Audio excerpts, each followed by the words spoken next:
وانتشت روحي وصار الدمع يجري يا إلهي خذ بقلبي الرشاد أشرقت نفسي بنور من فوق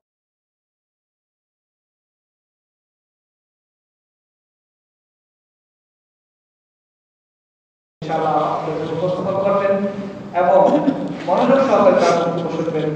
আর সবচেয়ে সুখবর হলো উনি গত বছর আমাদের এখানে যখন সম্মেলন করেছিলাম তেরোতে মহাসম্মেলন, তখন আলোচক হিসাবে আমরা তাকে নিমন্ত্রণ করেছিলাম, তখন তিনি উপস্থিত হতে পারেননি। আজকে আমি আশা করি আমাদের সেই আকাঙ্ক্ষা পূর্ণ হয়েছে। আল্লাহ রাব্বুল আলামিন তাকে সুন্দরভাবে তার উপস্থাপনা প্রতিদান করুন, বুঝতে পারি এবং ধরতে পারি। আমি জনাব শেখ মুজিবুর রহমান সাহেবকে তার আলোচনা পেশ করার জন্য। আসসালামু আলাইকুম ওয়া রাহমাতুল্লাহি ওয়া বারাকাতুহু। বিসমিল্লাহির রহমানির রহিম। আলহামদুলিল্লাহি রাব্বিল আলামিন ওয়াস সালাতু ওয়াস সালামু আলা সাইয়্যিদিল মুরসালিন নবিয়িনা মুহাম্মদ ওয়া আলা আলিহি ওয়া সাহবিহি আজমাইন ওয়া বা'দ। قال الله تعالى في القرآن الكريم بعد أعوذ بالله من الشيطان الرجيم اليوم أكملت لكم دينكم وأتممت عليكم نعمتي ورضيت لكم الإسلام دينا। আল্লাহ পাক রব্বুল আলামিনের হামদ ও সানা এবং রাসূলুল্লাহ সাল্লাল্লাহু আলাইহি সাল্লামের উপর সালাতু সালামের পরে যেমন বুঝতে পারলেন অবস্থা ভূমিকা ছাড়াই এই অল্প সময় আর হয়তো 25 থেকে 30 মিনিট নাই আজান হতে এখানে, এই সময়ে আমাদের যা কিছু আলোচনা করা পেশ করতে হবে। তবে ইনশাআল্লাহ এসা পরে আমাদের প্রশ্ন উত্তরে আমাদের যেসব শেখ ভাইরা আছেন তারা অংশ নেবেন, ইনশাআল্লাহ ওতে বেশি উপকৃত হবেন। আর তাতে আপনাদের মনের চাহিদা মিটবে আশা করি, কারণ আমরা আমাদের ইচ্ছা মোতাবেক বললাম, হয়তো আপনাদের প্রয়োজন নেই, সব জানাই আছে, হয়তো স্মরণ করার হইল।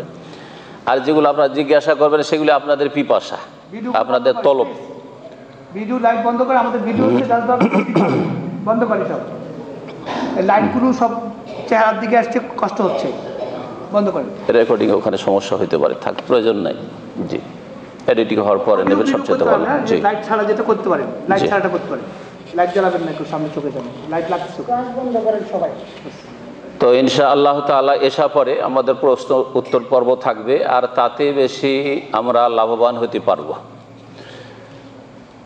প্রথম আমরা আমাদের অন্তরটাকে পরিষ্কার করি, যদি কোনো কিছু ত্রুটি থাকে, আর মানুষ হিসাবে সকলের ত্রুটি থাকতে পারে, আমারও থাকতে পারে, আপনারও থাকতে পারে। সেটা হচ্ছে যে আমরা আল্লাহ পাকের কথা মানব, কোরআন কারীমের কথা, আর তার রাসূল সাল্লাল্লাহু আলাইহি সাল্লামের সহি শুদ্ধ কথা মানব।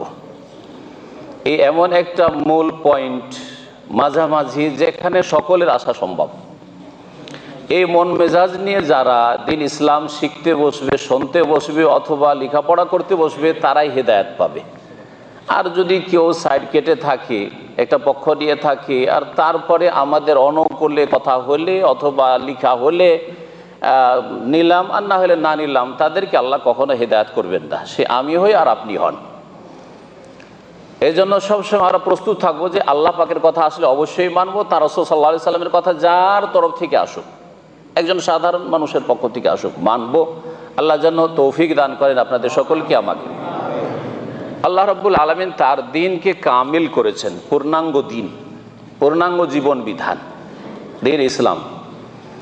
এই ঘোষণা আরাফার ময়দানে রাসূলুল্লাহ সাল্লাল্লাহু আলাইহি ওয়াসাল্লাম সূরা মায়েদার আয়াত নম্বর 3 পড়ে করে দিয়েছেন আল্লাহর পক্ষ থেকে। আল-ইয়াওমা আকমালতু লাকুম দীনাকুম, আজকে তোমাদের দিনকে তোমাদের জন্য পূর্ণ করে দিলাম।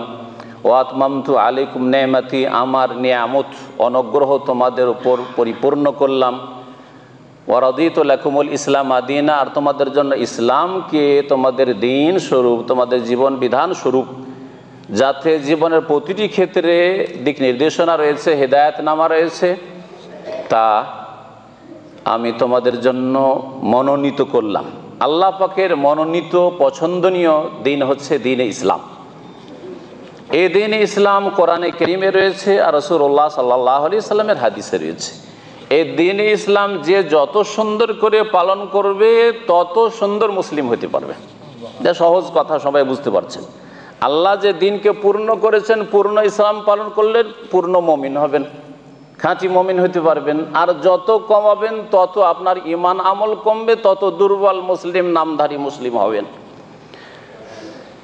আল্লাহ রাব্বুল আলামিন এই জন্য সূরা বাকারার আয়াত নম্বর 208 ইরশাদ করেছেন, ইয়া আইয়ুহাল্লাযীনা আমানু দুখুলু ফিস সিলমি কাফা, হে ঈমানদার লোকেরা তোমরা ইসলামে প্রবেশ করো কাফা, পূর্ণরূপে। এই পূর্ণাঙ্গ দিনে আল্লাহ পাক রব্বুল আলামিন প্রত্যেককে এসে যাওয়ার জন্য, প্রবেশ করার জন্য আহ্বান করেছেন। এটা আল্লাহর ডাক। যদি আমাদের মায়ের ডাক হয়, বাবার ডাক হয়, হ্যাঁ, বড় ভাইয়ের ডাক হয়, এমনকি স্ত্রীর ডাকে আজকাল সাড়া দেন, স্বামীর ডাকে স্ত্রী সাড়া দেয়, বসের ডাক, ফোরম্যান সুপারভাইজারের ডাক আপনার কাছে কত গুরুত্ব রাখে। আর যদি সেই ডাক সকলের রব যিনি, রব্বুন নাস, মালিকুন নাস, ইলাহুন নাস যিনি আল্লাহ রাব্বুল আলামিন, তার পক্ষ থেকে, বিশ্বজগতের মালিকের পক্ষ থেকে যদি ডাক হয়, তাহলে কত গুরুত্ব আপনার অন্তরে হওয়া উচিত, আর কত তার মর্যাদা আপনার অন্তরে কদর হওয়া উচিত, মূল্য হওয়া উচিত। চিন্তা করুন, উদখুলু ফিস সিলমি কাফা, তোমরা ইসলামে পূর্ণরূপে প্রবেশ করো। এটা হচ্ছে আল্লাহ পাকের তলব আমাদের থেকে। আর যদি এর বিপরীত করেন, ওয়ালা তাত্তাবিউ খুতুওয়াতিশ শায়তান, সেটা শয়তানের পদাঙ্ক অনুসরণ করা হবে, শয়তানের পায়ে পা রাখা হবে, শয়তান যেই রাস্তাগুলিতে যায় সেই রাস্তা দিয়ে যাওয়া হবে। ওয়ালা তাত্তাবিউ খুতুওয়াতিশ শায়তান, আল্লাহ রাব্বুল আলামিন কোরআনে কারিমে স্বয়ং বলছেন যে তিনি আরহামুর রাহিমিন, তিনি যত দয়াকারী পৃথিবীর হইতে পারে সকলের চাইতে সবচেয়ে বড় দয়ালু। নবী মুহাম্মদ রাসূলুল্লাহ সাল্লাল্লাহু আরহামু বিইবাদিহি মিনাল ওয়ালিদাতি বিওয়ালাদিহা, আল্লাহ রাব্বুল আলামিন ওই মা, যেই মা ছোট শিশুর ওপর কত দয়াশীল হয়, কত দয়ালু হয়, কত যে তার মায়া থাকে, জান প্রাণ দিয়ে দিবে, কিন্তু সেই ছেলেকে, শিশুকে কোনো রকমের যেন কষ্ট না হয়, তার চাইতে বেশি আল্লাহ রাব্বুল আলামিন আরহাম, তিনি আরহামুর রাহিমিন। এর তার দয়ার, তার রহমতের বহিঃপ্রকাশ যে তিনি আমাদের বলছেন ওয়ালা তাত্তাবিউ খুতুওয়াতিশ শায়তান, শয়তানের পদাঙ্ক অনুসরণ করিও না, কারণ ইন্নাহু লাকুম আদুউম মুবিন, শয়তান হচ্ছে তোমাদের প্রকাশ্য শত্রু। শয়তান তোমাদের প্রথম পিতা আদম আলাইহিস সালামকে নিয়ামতের জায়গা থেকে, সুখের জায়গা থেকে বের করে দিয়েছে, অশান্তিতে ফেলেছে পৃথিবীতে। শয়তান তোমাদের মাতা পিতা আদম হাওয়াকে বস্ত্রহীন করেছে, জান্নাত থেকে যেমনই বের হওয়ার হুকুম হয়েছে, কাপড় জান্নাতের কেড়ে নেওয়া হয়েছে, এটা শয়তানে করেছে। শয়তান তোমাদের সব কিছু নিয়ে যেতে চায়, শুধু ঈমান নিতে চায় না, তোমাদের বস্ত্রহীন করতে চায়, তোমাদের দুনিয়া দিন সব কিছুর ক্ষতি করতে চায়। আজকে মুসলিম জাতি যত আল্লাহর দিন থেকে সরে যাচ্ছে, তত বেশি দুনিয়াতেও পিছিয়ে যাচ্ছে, আর দিনের ক্ষেত্রেও পিছিয়ে যাচ্ছে। অনেকে মনে করে যে শুধু মুসলিম জাতি দিনের ক্ষেত্রে, ধর্মের ক্ষেত্রে পিছিয়ে আছে, গুনাহগার, পাপে লিপ্ত আছে, শিরক বিদআতে লিপ্ত আছে, বেনামাজি হয়ে আছে ইত্যাদি। না, দুনিয়ার ক্ষেত্রেও পিছিয়ে আছে, এটা তো দেখতেই পাচ্ছেন। কিন্তু এর পেছনে কারণ যান্ত্রিক সভ্যতার অভাব নয়, পয়সার অভাব নয়, ধন সম্পদের অভাব নয়, আমাদের কাছে যেসব দুনিয়ার উন্নতির জন্য উপায় উপকরণ লাগে সেগুলির অভাব না। কোন অভাব নেই মুসলিম দেশে, মুসলিম সমাজে। ভালো করে জান, মুসলিম দেশগুলি পৃথিবীর হৃদয় বলা যেতে পারে। হ্যাঁ, এমন জায়গাগুলিতে পৃথিবী, মুসলিম বিশ্ব অবস্থিত, যেটা হচ্ছে কালবুল আলম। কিন্তু মুসলিম জাতি এত পিছিয়ে কেন দুনিয়ার ক্ষেত্রেও? এর পিছনে কারণ আল বৌদ আন দীনিল্লাহ, আল্লাহ পাকের যে পূর্ণাঙ্গ দিন, সেই দিন থেকে দূরে সরে যাওয়া। আমরা কোন কোন ক্ষেত্রে দিনকে পূর্ণ করব আর কোন কোন ক্ষেত্রে দিন থেকে সরে গেছি? দিনকে যদি এইভাবে বুঝেন, তো দিনের একটা দিক আকীদার বিষয়, যার একটা দিক তৌহিদ, আর একটা হচ্ছে ইত্তেবা, আল্লাহর একত্ব প্রতিষ্ঠা করা, আর একমাত্র রাসূলুল্লাহ সাল্লাল্লাহু আলাইহি ওয়াসাল্লামের নিঃশর্ত অনুসরণ করা। রসুলের অনুসরণের জন্য শর্ত লাগালে চলবে না। যার ইমাম কিনা, হ্যাঁ, আমাদের ইমাম আজম বলেছেন কিনা, আমাদের অমুক মুরব্বী বলেছেন কিনা, পীর বুজুর্গ বলেছেন কিনা, আমার বুজুর্গানে দিন এটাকে পছন্দ করেছেন কিনা, আমাদের তরিকাতে আছে কিনা, এইসব কিছু না। আমাদের স্কলার বলেছে কিনা, আমাদের চিন্তাবিদ বলেছে কিনা, আমাদের দলের সংগঠনের আমির নেতা বলেছে কিনা, এইসব দেখার বিষয় নাই। আল্লাহ বলেছেন কিনা, এতে যেন কোনো সন্দেহ না থাকে। হ্যাঁ, আল্লাহ বলেছেন, তার রাসূল সাল্লাল্লাহু আলাইহি ওয়াসাল্লাম বলেছেন কিনা বা করেছেন কিনা, ওয়াহিতে আছে কিনা, এই সম্পর্কে নিশ্চিত হইতে হবে। এবং এর জন্য তাহলে দিন শিখতে হবে, তারপরে আপনাকে পালন করতে হবে।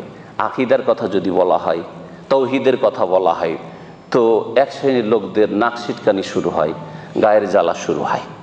এই বড় রোগ রয়েছে, অ্যালার্জি রয়েছে। কেন?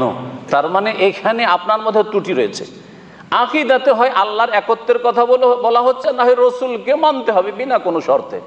আমাকে মানতে হলে শর্ত লাগবে যে আমি কোরআন হাদিস সের কথা বলছি কি বলছি না, হ্যাঁ, আমার কথার পিছনে দলিল আছে কি নেই।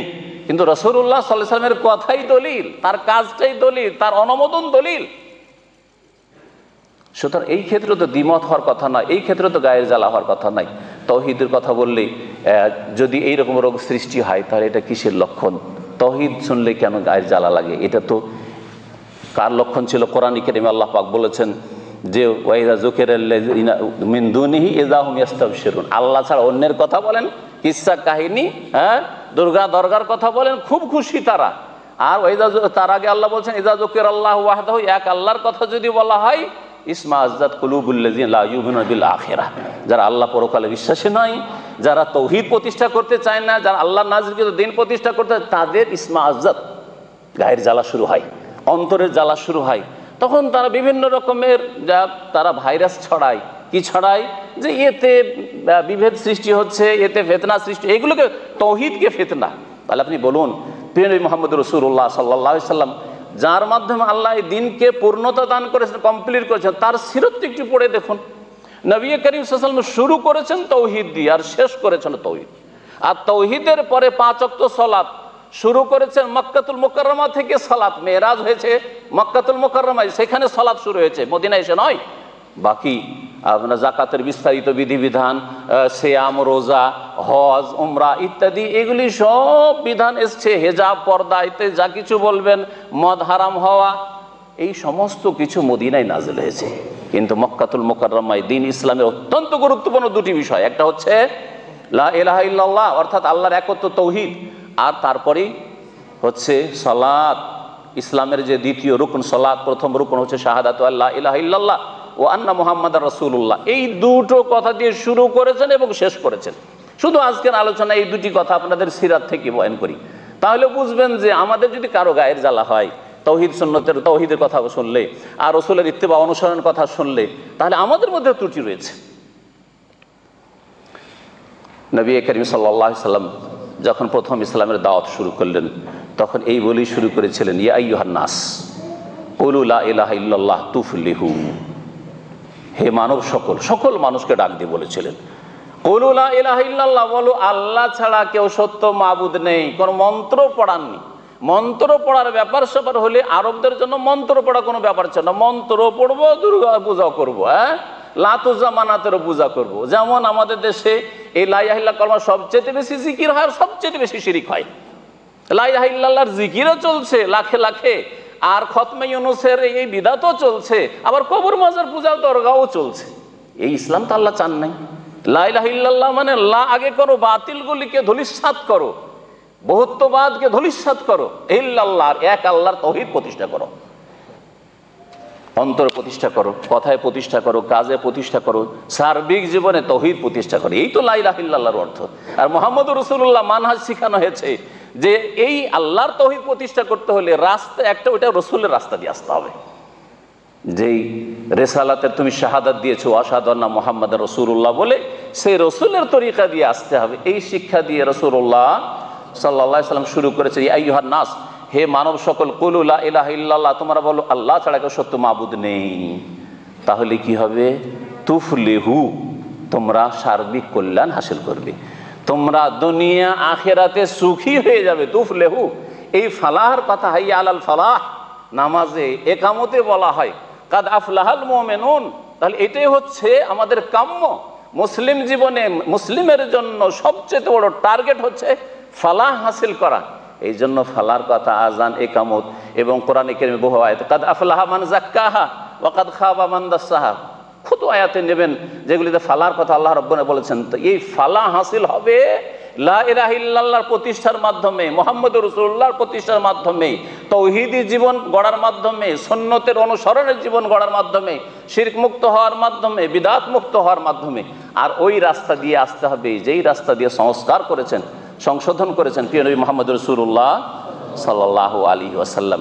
শুনে রাখেন ভালো করে, ইমাম মালিক রহমতুল্লাহ আলাইহি কে এই সংস্কার আর সংশোধন ইসলাহ সম্পর্কে জিজ্ঞেস করা হলে তিনি বলেছেন লাই ইয়াসলুহা আখিরু হাযিহিল উম্মাহ ইল্লা বিমা সালাহা বিহি আউয়ালুহা, এই উম্মতের কিয়ামত পর্যন্ত শেষ যুগের মানুষের সমস্যার সমাধান একমাত্র সেটাই যেটা হচ্ছে সমাধান বিমা সালাহা বিহি আউয়ালুহা, প্রথম যুগের মানুষের, অর্থাৎ যেই পথ অবলম্বন করে নবী মুহাম্মদ রাসূলুল্লাহ সাল্লাল্লাহু আলাইহি ওয়াসাল্লাম কামিয়াবির উচ্চ শিখরে পৌঁছেছেন, দ্বীনকে প্রতিষ্ঠিত করেছেন, যেই রাস্তার অনুসরণ করে প্রথম খলিফা ইসলামের আবু বকর সিদ্দিক রাদিয়াল্লাহু তাআলা আনহু দ্বীন ইসলাম কায়েম করেছেন, ওমর দ্বীন ইসলাম কায়েম করেছেন, উসমান কায়েম করেছেন, আলী কায়েম করেছেন, খোলাফা রাশিদিন কায়েম করেছেন, আর তারপরে যুগ যুগ ধরে খেলাফতের আমলে কায়েম করেছেন।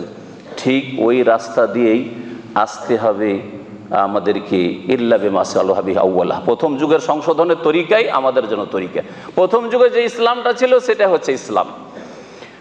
নবী করিম সাল্লাল্লাহু আলাইহি সাল্লাম তাহলে লা ইলাহা ইল্লাল্লাহ দিয়ে শুরু করলেন। কুম ফাআনজির ওয়া রাব্বাকা ফাকাব্বির, যখন সূরাতুল মুদ্দাসসিরের প্রথম অংশগুলি নাযিল হলো তখন এই দাওয়াত শুরু করলেন, ইনজার সতর্ক করা শুরু করলেন, শেষ করেছেন। অনেকে বলে, আজকাল বলতে গিয়ে এক শ্রেণী আলেম সমাজও ভুল করে দেয়, বলে নবী সাল্লাল্লাহু আলাইহি ওয়াসাল্লাম মক্কার জীবনে দাওয়াত তাওহীদ ছিল না, মক্কার জীবনে ছিল না, সারা জীবন তাওহীদের দাওয়াত ছিল, সারা জীবন ইত্তেবার দাওয়াত ছিল। এর একটি দলিল বলি সিরাতুন নবী থেকে।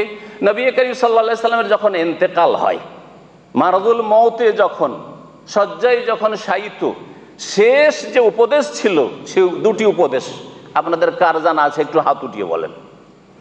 শেষ উপদেশ কি ছিল বলেন? আসসালা একটা হলো, তার আগে আর একটা ছিল, বারবার করে তাগিদ ছিল, ইন্তেকালের 5 দিন পূর্বে, 3 দিন পূর্বে, যেই সময় ইন্তেকাল হচ্ছে তার কিছুক্ষণ পূর্বে বারবার করে রিপিট করেছিলেন। সহিহ বুখারী মুসলিমের হাদিস, নবী মুহাম্মদ রাসূলুল্লাহ সাল্লাল্লাহু আলাইহি ওয়াসাল্লাম বলতেন, সেটা কারো জানা আছে কি? মাশাআল্লাহ, লানাতুল্লাহি আলাল ইয়াহুদি ওয়ান নাসারা ইত্তাখাযু কুবুর আমবিয়াই মাসাজিদা, আল্লাহর লানত হোক ইহুদি এবং নাসারাদের ওপর। কেন? আর ওই জাতীয়তা আছে যে ওই জাতির ওপর শুধু লানত না, ওদের বদ আচরণের কারণে লানত। আর এই বদ আচরণ যদি আমাদের মধ্যে আসে, সতর্ক করার উদ্দেশ্য। মা আয়েশা এই কথাই বলছেন, ইউহাযিরু মা সানাউ, কিসসা বয়ান করছিলেন রাসূলুল্লাহ সাল্লাল্লাহু আলাইহি ওয়াসাল্লাম শেষ জামানায় যে ইহুদি নাসারাদের লানত হয়েছে, সংবাদ দিচ্ছিলেন শুধু তাদের, এই কথা নয় যে ইহুদি নাসারা আল্লাহর লানত হয়েছে, বরং সতর্ক করছিলেন উম্মতকে মা সানাউ, ইহুদি নাসারাদের এই ভ্রান্ত পথ থেকে, যে তারা কবরগুলিকে মাজারে পরিণত করে, সিজদার স্থানে পরিণত করে, কবরে সিজদা করেছে, কবর পূজা করেছে, সুতরাং তাদের উপর আল্লাহর লানত রয়েছে। ঠিক তেমনি মুসলিম রূপ চেহারা নিয়ে যদি কবর মাজার পূজায় লিপ্ত হয়, লা ইলাহা ইল্লাল্লাহকে নষ্ট করে, মুহাম্মদুর রাসূলুল্লাহকে নষ্ট করে, নবীর তরিকা আল্লাহ পাকের ইবাদত বন্দেগী না করে, তো লানত হবে কি হবে না? হবে কি হবে না বলেন? তাহলে নবী করিম সাল্লাল্লাহু আলাইহি ওয়াসাল্লামের যে কথাটা বলছিলাম, দাওয়াত শুধু মক্কায় তাওহীদ নয়, মদিনাতেও শেষ জামানায় তাওহীদ, এই তাওহীদ দিয়ে শুরু করেছেন আর তাওহীদের সাথে দাওয়াত শেষ করেছেন। আর নামাজের কথা, নামাজ বললাম যে ফরজ হয়েছে কোথায়? মক্কাতুল মুকাররমায় ফরজ হয়েছে। আর মদিনায় নবী করিম সাল্লাল্লাহু আলাইহি ওয়াসাল্লামের ইন্তেকালের পূর্বে একটি হাদিসে দুটি ওসিয়ত রয়েছে। একটা আল্লাহর হক, খুব বড় হক, যার মাধ্যমে সত্যিকার অর্থে দ্বীন কায়েম হবে, আর আরেকটি হচ্ছে মানুষের হক। প্রিয় নবী মুহাম্মদ রাসূলুল্লাহ সাল্লাল্লাহু আলাইহি ওয়াসাল্লাম শেষ মুহূর্তে বলছিলেন, ইন্তেকালের পূর্ব মুহূর্তে বারবার করে আসসালাত আসসালাত ওয়া মা মালাকাত আইমানুকুম, তোমরা নামাজকে ভুলিও না, নামাজকে স্মরণ রাখিও, নামাজের হেফাজত করিও। আল্লাহর সবচেয়ে বড় হক তাহলে তাওহীদের পরে কি? 5 ওয়াক্ত সালাত, আসসালাত বারবার করে ওসিয়ত করছেন। কতটা গুরুত্ব আপনার আছে রাসূলুল্লাহ সাল্লাল্লাহু আলাইহি ওয়াসাল্লাম কথার, কতটা মহব্বত আছে নবী প্রেমের কথা বলেন, যে অধিকাংশ মুসলিম আজকে বেনামাজি, আর যারাও নিজেদেরকে নামাজি বলেন ফজরের নামাজ পড়েন না, তাহলে কতটা মহব্বত নবী সাল্লাল্লাহু আলাইহি ওয়াসাল্লাম উপদেশের সাথে আর ওসিয়তের সাথে। আপনার বাপ মা যদি মৃত্যুর সময় ওসিয়ত করে, কোনো একটা বিদাতি ওসিয়ত করলো, তারপরে সেটা পালন করেন আপনি, খানা করার, এই করার, সেই করার। আর রাসূলুল্লাহ সাল্লাল্লাহু আলাইহি ওয়াসাল্লামের উপদেশ হচ্ছে, ওসিয়ত হচ্ছে আসসালাত। আর মানুষের একটা হক, অধীনস্থদেরকে, গরিব দুঃখী যারা, তাদের উপর জুলুম অত্যাচার করে, এটা জালেমদের স্বভাব, যারা দুর্বল পায় তাদের উপর জুলুম অত্যাচার করে। তাই নবী করিম সাল্লাল্লাহু আলাইহি ওয়াসাল্লাম বলছেন, ওয়া মা মালাকাত আইমানুকুম, তোমরা যেসবের মালিক হয়েছো, দাস দাসীর মালিক হয়েছে, আল্লাহ তোমাকে মালিক বানিয়েছেন, সুতরাং তাদের উপরে জুলম অত্যাচার করিও না, তাদের সাথে ভালো আচরণ করিও, ভালো আচরণ করিও। নবী করিম সাল্লাল্লাহু আলাইহি ওয়াসাল্লামের বিদায় হজ মাত্র ইন্তেকালের 2-2.5 মাস আগে হয়েছে। সেখানে বলেছেন নারী জাতি দুর্বল, ইস্তাউসু বিন নিসায়ে খায়রান, নারীদের সাথে ভালো আচরণ করিও, বিবিদের সাথে ভালো আচরণ করিও। খায়রুকুম লিআহলিহি, তোমাদের মধ্যে ভালো ওই ব্যক্তি যে নিজের পরিবারের কাছে ভালো। সম্মানিত ভাতৃমণ্ডলী, সুতরাং আজকের আমার আলোচনাতে যে কথাটি বলবো যে তৌহিদের সুরক্ষা করুন, লা ইলাহা ইল্লাল্লাহর হেফাজত করুন অর্থ বুঝে, আর মুহাম্মদুর রাসূলুল্লাহর হেফাজত করুন, 5 ওয়াক্ত নামাজের হেফাজত করুন। তারপরে যেই ব্যক্তি 5 ওয়াক্ত নামাজ পড়ে তাকে রোজার কথা, জাকাতের কথা, হজের কথা বলতে হবে না, সে নিজেই পেরেশান হয়ে যাবে এগুলো আদায় করার জন্য। আর তারপর নিজের আখলাক চরিত্রটা ঠিক করুন, মানুষের সাথে ভালো ব্যবহার করুন। এর মাধ্যমে দুনিয়াতেও আপনি লাভ হাসিল করবেন আর আখিরাতেও কামিয়াব হবেন। আকমালুল মুমিনিনা ঈমান আহসানুহুম খুলুকা, সবচাইতে পূর্ণাঙ্গ মুমিন ওই ব্যক্তি যার চরিত্র ভালো। আল্লাহ যেন ভালো চরিত্রবান হওয়ার তৌফিক দান করেন। আল্লাহ রাব্বুল আলামিন সুন্দরভাবে তার ইবাদতের তৌফিক দান করেন। আল্লাহুম্মা আইন্না আলা যিকরিকা ওয়া শুকরিকা ওয়া হুসনি ইবাদাতিক। সুবহানা রাব্বিকা রাব্বিল ইজ্জাতি আম্মা ইয়াসিফুন ওয়া সালামুন আলাল মুরসালিন ওয়ালহামদুলিল্লাহি রাব্বিল আলামিন। আসসালামু আলাইকুম ওয়া রাহমাতুল্লাহি ওয়া বারাকাতুহু। বিসমিল্লাহ আলহামদুলিল্লাহ ওয়াসসালাতু ওয়াসসালামু আলা রাসূলিল্লাহ। আমাদের মাগরিব থেকে এশা পর্যন্ত শেখ হাসিম সাহেবের আর আমার সংক্ষিপ্ত আলোচনা হয়েছে। প্রশ্ন উত্তর দেওয়ার আগে আলোচনা সম্পর্কে আমার যে আলোচনা ছিল, যারা ছিলেন তারা ভালো করে বুঝতে পারবেন। তাতে যে বিষয়টি বলেছিলাম সেই বিষয়ে 5টা মিনিট অনুমতি চাইছি, তারপর ইনশাআল্লাহ তার প্রশ্ন উত্তর দেব। তা হচ্ছে যে নবী করিম সাল্লাল্লাহু আলাইহি সাল্লাম দাওয়াত শুরু করেছেন কি দিয়ে? লা ইলাহা ইল্লাল্লাহ মুহাম্মাদুর রাসূলুল্লাহ শাহাদাত দিয়ে, আশহাদু আল্লা ইলাহা ইল্লাল্লাহ ওয়া আশহাদু আন্না মুহাম্মাদুর রাসূলুল্লাহ ইয়া আইয়ুহান নাস কুলু লা ইলাহা ইল্লাল্লাহ তুফলিহু, লা ইলাহা ইল্লাল্লাহ দিয়ে শুরু করেছে, তাওহীদ দিয়ে। আর ওর সাথে যখন মুহাম্মাদুর রাসূলুল্লাহ বলেছেন তার মানে রাসূলের অনুসরণ ইত্তেবা দিয়ে। 2 নম্বর সালাত মক্কাতুল মুকাররমা থেকে শুরু হয়েছে আর শেষ করেছেন রাসূলুল্লাহ সাল্লাল্লাহু আলাইহি ওয়াসাল্লাম তার দাওয়াত মৃত্যুর পূর্ব মুহূর্তে কি দিয়ে? তাওহীদ দিয়ে, শুধু সালাত দিয়ে না, তাওহীদ দিয়ে আর সালাত দিয়ে। তো এর থেকে বোঝা গেল যে এগুলি গুরুত্বপূর্ণ ইবাদত। যে পয়েন্টটি বলবো এগুলি হচ্ছে সবচেয়ে গুরুত্বপূর্ণ ইবাদত। শুরু করেছেন আবার শেষও করেছেন। একটা কথা শুরুতেও যদি বলেন শেষেও বলেন তাহলে তার কতটুকু গুরুত্ব আছে আপনি বুঝছেন। তাহলে যেসব ভাইরা ইসলামকে ভুল বুঝে ওরা বলে থাকে যে এই যে এগুলি যে শিরক বা অর্থাৎ কবর পূজা বা মূর্তি পূজা, এগুলি শিরক হচ্ছে গরিবদের শিরক। আপনার শুধু গরিবদের শিরকের কথা, শিরকুল কবুর আলোচনা করেন, শিরকুল কসুর আলোচনা করেন না। আর যেগুলি বড় বড়দের শিরক আর পয়সাওয়ালাদের শিরক, নেতৃস্থানীয় ব্যক্তিদের শিরক, ওগুলো আলোচনা করেন না। এ কথাটি ভুল কিনা? রাসূলুল্লাহ সাল্লাল্লাহু আলাইহি ওয়াসাল্লাম তাওহীদে উলুহিয়াত দিয়ে শুরু করেছেন, হ্যাঁ, আর তা দিয়ে শেষ করেছেন। এই একটি বিষয় মনে রাখবেন। আর তারা আরও বলেছেন তাদের কিতাবাদিতে যে নামাজ, রোজা, হজ, যাকাত এগুলি হচ্ছে ট্রেনিং কোর্স বড় ইবাদত পর্যন্ত পৌঁছার জন্য। তাহলে তাদের কাছে নামাজ, রোজা, হজ, যাকাত বড় ইবাদত নয়। সুবহানাল্লাহ। এই কথা পড়ার পরে আমি সেই রাস্তা থেকে ফিরে আসি, না হলে আমি ওই রাস্তায় পড়াশোনা করছিলাম এবং খুব একটা আগ্রহ ছিল। নামাজ যদি ট্রেনিং কোর্স হয় তাহলে ট্রেনিং করে কি? যে প্রাথমিক অবস্থায় থাকে, ঠিক না? তো নবী করিম সাল্লাল্লাহু আলাইহি সাল্লাম ধরে নিলাম মক্কায় নাহি প্রাথমিক অবস্থায়, কিন্তু তার ইন্তেকালের পূর্ব মুহূর্তে আসসালাত করছেন। তার এখনও কি ট্রেনিং কোর্স করাচ্ছেন নাকি সাহাবায়ে কেরামদেরকে? এখনও আবু বকর, ওমর, ওসমান ট্রেনিং কোর্সেই আছেন নাকি দিনের পূর্ণতায়, পূর্ণাঙ্গ দিন প্রতিষ্ঠায় পৌঁছেছেন, একামতের দিন পর্যন্ত পৌঁছেছেন? এই বিষয়টা চিন্তা করতে বলছি। তাহলে বোঝা গেল যে সালাত কায়েম করা, দিন কায়েম করা একটি গুরুত্বপূর্ণ বিষয়। শিরক মুক্ত করা, সে গরিবের শিরক হোক আর ধনীর শিরক হোক, সমস্ত রকমের শিরক থেকে মুক্ত করা, এটা হচ্ছে সবচেয়ে বড় লক্ষ্য উদ্দেশ্য দ্বীন ইসলামের। তাওহীদুল ইবাদা প্রতিষ্ঠা করা, একমাত্র আল্লাহ পাকের ইবাদত বন্দেগী হবে, আর কারো ইবাদত হবে না। এই বিষয়টি মনে রাখবেন, কারণ এই ক্ষেত্রে তারা এইটাকে এমনভাবে পেশ করে যেন আসল দিন কায়েমই হচ্ছে না। যদি দিন কায়েম না হলো তাহলে শোনেন, তাহলে নবী করিম সাল্লাল্লাহু আলাইহি ওয়াসাল্লাম দিনটা পূর্ণ কায়েম করে গেছেন কিনা আপনাদের জিজ্ঞেস করছি। পূর্ণ কায়েম করেছেন না করেন নাই? তার নবী সাল্লাল্লাহু আলাইহি ওয়াসাল্লাম তো শেষ জামানায় বলছেন যে লানাতুল্লাহ আল ইয়াহুদ ওয়ান নাসারা, তারপরে কবর কথা বলে গরিবদের শিরকের কথা বলেছেন না ধনীদের শিরকের কথা, আর আদালতের শিরকের কথা বলেছেন, হ্যাঁ নাকি কোথাকার শিরকের কথা বলছেন?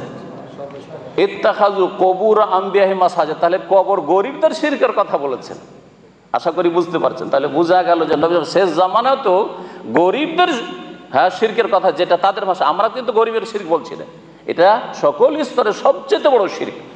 আর এই শিরক যুগে যুগে ছিল, তখন নবী পাঠাবার প্রয়োজন হয়েছিল, শুরু হয়েছে নূহ আলাইহিস সালামের যুগ থেকে। জি, এই বিষয়টি মনে রাখবেন। আর একটি কথা এখানে বলে শেষ করছি, সেটা হচ্ছে যে রাসূলুল্লাহ সাল্লাল্লাহু আলাইহি ওয়াসাল্লাম যখন প্রথম দিকে দাওয়াত দেওয়া শুরু করলেন, প্রথম তো ঠাট্টা মশকরা করে দাওয়াত থেকে বিরত রাখার চেষ্টা করেছে, হেয় প্রতিপন্ন করে যে ছেড়ে দিবে তাহলে আর আমাদের সাথ দিয়ে দিবে। তাতে যখন কাজ হলো না, তখন প্রলোভন দিয়েছে। আপনারা সিরাত নবীর জীবনী পড়েছেন, প্রলোভন দিয়েছে না দেয়নি? তারা নবী করিম সাল্লাল্লাহু আলাইহি ওয়াসাল্লামের কাছে এসে প্রস্তাব পেশ করেছিল, ইয়া মুহাম্মদ ইন কুনতা তুরিদু মুলকান, তুমি যদি রাজত্ব চাও, মাল্লাক নাক, তোমাকে রাজত্ব দিয়ে দিচ্ছি। তাহলে তো বড় ইকামতের দিন তাদের ভাষায় হয়ে যাচ্ছে রে ভাই, মক্কাতি হয়ে যাচ্ছিল, আর প্রথম যুগে হয়ে যাচ্ছিল। ওই ধমক খাওয়া, মার খাওয়া, জুলম অত্যাচার বরদাস্ত করা, আর সুমাইয়ার শহীদ হওয়া, ইয়াসেরের শহীদ হওয়া, আর ওই হাবাসা হিজরত করা, ওই সব প্রয়োজনই হইতো না। হ্যাঁ, যদি এটাই ইসলামের তরিকা থাকতো, ইন কুনতা তুরিদু মুলকান, যদি আপনি ক্ষমতা চান তাহলে মাল্লাক নাক দিয়ে দিচ্ছি, ইন কুনতা তুরিদু মালান, আর যদি ধন সম্পদ চাও, কিসের জন্য এই সব কাজ শুরু করেছো তুমি? ধন সম্পদ, ধনাঢ্য হতে চাও, তাহলে জামান এলাকা চাঁদা করছি, কালেকশন করে তোমাকে সবচেয়ে বড় ধনী মক্কার বানিয়ে দিচ্ছি। ওয়াইন কুনতা তুরিদু যাওজাতান আও কামা কাল, যদি তুমি যাওজাতান জামিলাতান আও কামা কাল, সুন্দরী রমণী চাও, সুন্দরী স্ত্রী চাও, কারণ মানুষের এগুলি গরজ থাকে। পার্থিব স্বার্থ হলে হয় সুন্দরী রমণী চাই, হ্যাঁ নারী চাই, না হয় গাড়ি চাই, বাড়ি চাই, আর না হয় নেতৃত্ব চাই। তো কোনটা চাও? যদি চাও যাওয়াজনাক মা তুরিদ, যেই মহিলাকে, যেই মেয়েকে বিয়ে করতে চাও, তুমি খোঁজ করো আর বলো যে অমুককে বিয়ে করতে, অমুকের মেয়েকে বিয়ে করতে চাই, তোমার বিয়ে দিয়ে দিচ্ছি। নবী করিম সাল্লাল্লাহু আলাইহি ওয়াসাল্লাম উত্তরে কি বলেছিলেন? কারো জানা আছে কি? কার জানা আছে? কি বলেছিলেন উত্তর? আকাশের সুখ যদি খাদে নিয়ে, হ্যাঁ হ্যাঁ হ্যাঁ, জি বুঝে নিছি উত্তর আপনার, ঠিক আছে। ওয়াল্লাহি, আল্লাহর কসম করে বলছি, লাউ ওয়াজাউশ শামসা ফি ইয়ামিনি ওয়াল কামারা ফি ইয়াসারি, আল্লাহর শপথ করে বলছি, আমার ডান হাতে যদি সূর্য দিয়ে দেয় এরা, আর বাম হাতে যদি চন্দ্র দিয়ে দেয়, তাহলে সূর্য চন্দ্র পাওয়া মানে সবচেয়ে বড় নেতৃত্ব পাওয়া কিনা, যেটা কেউ পায়নি আজ পর্যন্ত, পাবেও না। মা তারাক্তু হাযাল আমরা, তাহলে এই কাজ ছাড়বো না। এত বড় টার্গেট, যেটাকে দিন কায়েম করা বলা হচ্ছে আজকাল ভুল ব্যাখ্যা করে, সেটা হাসিল হয়ে যাচ্ছিল ইসলামের প্রথম যুগে মক্কায়। তখন নবী করিম কেন নেন নাই? কারণ এটা টিকতো না। আর এতে কোনোদিন যে ইসলাম আল্লাহ নাজিল করে সেই ইসলাম কায়েম হইতো না। এই জন্য ভালো করে বুঝে রাখেন, সুস্থ মস্তিষ্কে মেজাজে বুঝেন যে দিন কায়েম করা মানে লা ইলাহা ইল্লাল্লাহ কায়েম করা, ইবাদত আল্লাহর হবে। আল্লাহর জমিনে কারো সামনে সিজদা রুকু হবে না, কারো পূজা হবে না। আর ওর মধ্যে তখন আসবে আপনার যার কাছে যতটা ক্ষমতা রয়েছে, আপনার আন্ডারে গোটা গ্রাম রয়েছে, আপনার গ্রামের দায়িত্ব, আপনার আন্ডারে গোটা দেশ রয়েছে, গোটা দেশের দায়িত্ব। কিন্তু আমার মতো এর মতো মুফতি সাহেবের দায়িত্ব না যে গোটা দেশে ঠিক আছে নিয়েছে। আল্লাহ রাব্বুল আলামিন লা ইউকাল্লিফুল্লাহু নাফসান ইল্লা উসাহা। এই আমার এইটুকু আলোচনা দিয়ে শেষ করলাম, এই জন্য যে অনেকগুলি প্রশ্ন এসছে যেগুলির উত্তর আশা করি এতে পেয়ে যাবেন। আর আল্লাহ রাব্বুল আলামিন আরও বলেছেন, একটি কথা বলি, যে তোমরা যদি দিন ইসলামের, যেটা আল্লাহর দিন ইসলাম নাজিল করা, সেটা কায়েম করো, ইয়াবুদুনানি লা ইউশরিকুনা বিশাইআ, সূরা নূর, আমার ইবাদত করো, আমার সাথে শিরক করিও না, তাহলে তোমাদেরকে লা ইয়াস্তাখলিফান্নাহুম, খেলাফত নিতে হবে। চেন না দেবেন বলেছেন? মাদ্রাসা পড়েছেন কেউ, গ্রামার বুঝেন, ইস্তেখলাফ মানে কি হয়? খেলাফত আল্লাহ দেবেন না আমাদেরকে কেড়ে নিতে হবে কারো কাছ থেকে? দেবেন, আল্লাহ বলেছেন লা ইয়াস্তাখলিফান্নাহুম, খেলাফত দেবেন। তাহলে বোঝা গেল যে খেলাফত এমন একটা জিনিস যেটা কিছু শর্ত রয়েছে, কন্ডিশন রয়েছে, সেগুলো পুরা করে দিলে আল্লাহ দেবেন। ওয়া আনতুমুল আলাউন, ওপরে থাকবে, নেতৃত্ব পাবে। ইন কুনতুম মুমিনিন, মুমিন হয়ে যাও। তাহলে আমার জীবন থেকে শুরু করতে, আমি আগে নিজেকে ঠিক করব, তারপর পরিবার ঠিক করব, গ্রাম দেশ ঠিক করব, গ্রাম ঠিক করব, ডিস্ট্রিক্ট ঠিক করব, তারপরে ধীরে ধীরে। আর ওই দিক থেকে শুরু করব, কয়েক কোটি লোক নিয়ে শুরু করবো, এটা নয়, এটা শেষখানে। আল্লাহ পাক রব্বুল আলামিন যেন আমাদেরকে বুঝার তৌফিক দান করেন। প্রশ্ন ছিল যে প্রথম প্রশ্নটি, সেটি হচ্ছে সিজদাতে কোরআনের দোয়া করা যাবে কি যাবে না, অর্থাৎ যেমন রব্বানা আতিনা ফিদ দুনিয়া হাসানা ওয়া ফিল আখিরাতি হাসানা ওয়া কিনা আযাবান্নার, রব্বানা যালামনা আনফুসানা, কোরআনের দোয়া করা যাবে কি যাবে না? কোরআনের দোয়া করা যাবে, কোরআন তেলাওয়াত করা যাবে না। অনেক ভাইরা আলেম সমাজ ভুল বুঝেছে হাদিসটিকে, যার ফলে তারা বলেছে না না না না সিজদায় কোরআনের দোয়া করতে পারবেন না, অথচ সবচেয়ে উত্তম দোয়া কোরআনের দোয়া। হাদিসে কি নিষেধ আছে? নিষেধ আছে ইন্নী নহিতু আন আকরা আল কোরআন রাকিয়ান আও সাজেদান, আমাকে নিষেধ করা হয়েছে কোরআন তেলাওয়াত করতে, পাঠ করতে, রুকুতে এবং সিজদাতে। তাহলে তেলাওয়াত চলবেন না। আপনি রব্বানা আতিনা ফিদ দুনিয়া কিন্তু আয়াতের শুরু না, এটা দোয়া শুরু, কিন্তু ওর আগে আছে ওয়ামিনহুম মান ইয়াকুলু রব্বানা, বোঝা গেছে? রব্বানা যালামনা এটা আয়াতের শুরু না, কালা আদম আর হাওয়া বললেন রব্বানা যালামনা আনফুসানা, তাহলে কালা থেকে যখন তেলাওয়াত করবে ওটা তেলাওয়াত হইল। আর যখন বলবেন রব্বানা আতিনা, রব্বানা যালামনা, রব্বিশ রাহলি ইত্যাদি যখন বলবেন, রব্বি জিদনি ওয়াকুর রব্বি জিদনি, আয়াত শুরু, কিন্তু না আপনি বলছেন রব্বি জিদনি ইলমা, সিজদা করবেন না। তাহলে আশা করি এই বিষয়টি ক্লিয়ার। আর যতই বড় মুফতি ফতোয়া দিক, ভুল ফতোয়া দিয়েছে বা দিচ্ছে, কোরআনে কারীমের দোয়া সবচেয়ে উত্তম দোয়া সিজদায় করা যাবে, তেলাওয়াত করা নিষেধ, তেলাওয়াত করবেন না। হ্যাঁ, তাসবিহ করুন, সুবহান রাব্বিয়াল আলা বলুন, বা অন্যান্য যে তাসবিহগুলি রয়েছে সেগুলি করুন। নামাজের সূরা ফাতিহা পড়তে হবে কি হবে না, গতকালকে যেসব ভাইরা ছিলেন বলেছি, তাদের জন্য আবার কোনো স্বাদই থাকবে না, কারণ কালকে এর উত্তর দেওয়া হয়েছে। হ্যাঁ, তো যাই হোক, সূরা ফাতিহা নামাজে রুকুন, তবে নামাজি তিন প্রকার, একাকী নামাজি, ইমাম নামাজি, মুক্তাদি নামাজি, তিন প্রকারের নামাজি। একাকী যখন নামাজ পড়বেন একা একা, তখন সূরা ফাতিহা অবশ্যই পড়তে হবে, এতে কোনো দ্বিমত নেই, এটা হচ্ছে হক। সূরা ফাতিহা ছাড়া নামাজ হয় না, নবী করিম সাল্লাল্লাহু আলাইহি ওয়াসাল্লামের প্রসিদ্ধ হাদিস, আর প্রত্যেকটা হাদিসের কিতাবে রয়েছে। যখন ইমাম হয়ে নামাজ পড়বেন তখন সূরা ফাতিহা পড়তেই হবে, নামাজের রুকন না হলে নামাজ হয় না। এখন বাকি থাকলো শুধু 3 নম্বর মুক্তাদি, আর এটা হচ্ছে প্রশ্নকারীর মনে হয় উদ্দেশ্য। মুক্তাদি যখন হবেন তখন কি করবেন? তার দুটো অবস্থা। নামাজ হয় জেহরি নামাজ, উচ্চ স্বরে ইমাম তেলাওয়াত করছেন, যেমন 6 রাকাত নামাজের 17-র মধ্যে, অথবা সিররি নামাজ মনে মনে ইমাম তেলাওয়াত করছেন, যেমন বাকি 11 রাকাতে 17-র মধ্যে, তাই না? আর বুঝতে পারছেন, জোহরের 4, আসরের 4, মাগরিবের 1, ইশার 2, সব মিলে কত হইল? 11 রাকাত। 11 রাকাত নামাজে মনে মনে ইমাম তেলাওয়াত করছে, সুতরাং আপনি তখন শুনছেন না, নীরব এমনি এমনি দাঁড়িয়ে থাকবেন। এটা কোরআনও বলে না, হাদিসও বলে না, যুক্তিও বলে না, বিবেকও বলে না। সুতরাং এই অবস্থায় নামাজ হবে না। ওই হাদিস অবশ্যই ফিট হবে, লা সালাতা লিমান লাম ইয়াকরা বিফাতিহাতিল কিতাব, যারা সূরা ফাতিহা পড়ে না তাদের নামাজ নেই, হয় না। আল্লাহকে ভয় করেন আর নামাজের হেফাজত করেন, ওয়াল্লাযীনা হুম আলা সালাওয়াতিহিম ইউহাফিজুন। মুমিনের শান হচ্ছে, মুমিনের বৈশিষ্ট্য হচ্ছে যে নামাজের হেফাজত করবেন। হাফিজু আলা সালাওয়াত, নামাজের সুরক্ষা করো। নামাজ আপনার রিস্কে আছে, কিয়ামতের দিন আল্লাহ সব রিজেক্ট করে দেবেন সূরা ফাতিহা ছাড়া নামাজ পড়ছেন। সুতরাং এইরকম নামাজ হয় না। 11 রাকাতে সংশোধন করে যদি চলে আসেন, তাহলে বাকি থাকলো সামান্য কয় রাকাত? 6 রাকাত। এই 6 রাকাতে জোরে শুনছেন আর কানে আওয়াজ পৌঁছিছে, একটা অবস্থা। আর একটা অবস্থা আছে যে জোরে তেলাওয়াত হইলো, আপনি দ্বিতীয় তৃতীয় কাতারে মাইকে নামাজ না, আমাদের দেশের নামাজ, কিছু শুনছেন না। যখন শুনছেন না অবশ্যই পড়বেন, কারণ এটাও আপনার কোনো রকমের বিরোধ রাখে না, আপনার সূরা ফাতিহা আপনাকে পড়তে হবে।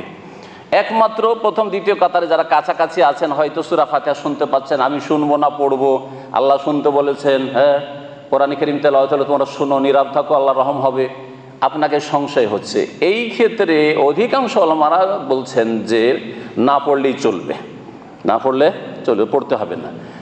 একদল ওলামারা বলছেন যে না পড়তে হবে, যেমন ইমাম বুখারী, ইমাম শাফি, তারা বলছেন, অনেক কোরআন হাদিস অনুসারী ওলামারাও এই মতে দিয়ে গেছেন যে এই ক্ষেত্রেও পড়তে হবে। এই ক্ষেত্রে আমি কখনো বলি না যে নামাজ বাতিল হয়ে যাবে না পড়লে। যখন শুনছেন আর পড়লেন না ওই রাকাতগুলিতে, আওয়াজও কানে পৌঁছে না, তাহলে যদি না পড়েন নামাজ বাতিল হবে, এই ফতোয়া দিই না। কারণ এত দুঃসাহসিকতার ফতোয়া, শক্ত ফতোয়া শরীয়ত সম্মত নয় অধিকাংশ ওলামার। আর এই ক্ষেত্রে দলিল তাদেরও বলিষ্ঠ রয়েছে, যারা বলছে যে আপনি শুনছেন, সুতরাং যথেষ্ট সেটা। কিন্তু সতর্কতামূলক যদি পড়ে নেন, এটা আমি ভালো মনে করি, আল্লাহু আলাম। আর এই ক্ষেত্রে মনে রাখবেন যে ফিকহি মাসলা মাসাইলে যখন দলিল 18 আর 20 16 আনা আর 14 আনা, এরকম নয় যে 4 আনা আর 12 আনা। বোঝা গেছে? এত পার্থক্য থাকলেও 12 আনাটা অবশ্যই নিতে হবে, কিন্তু একজনের কাছে 16 আনা মনে হচ্ছে, একজনের কাছে 14 আনা মনে হচ্ছে। এই ক্ষেত্রে আইম্মাই কেরামদের উক্তি এবং শাফির সম্ভবত উক্তি রয়েছে যে কালামি সওয়াবুন ইহতামিলুল খাতা, আমার মতটা হচ্ছে ঠিক আমার ধারণাই, কিন্তু সম্ভাবনা আছে ভুল হওয়ার। তা আমি যেটা বলছি সেটাতে ভুল হইতে পারে। ওয়া কালামুল মুখালিফি খাতাউন, আর যে আমার বিপরীত বলছে তার কথা ভুল আমার ধারণাই, কিন্তু ইহতামিলুস সওয়াব, হতে পারে তারটা ঠিক। আল্লাহ পাক জানেন। এইভাবে আমাদের কোরআন হাদিস মেলে চলার তৌফিক দান করেন।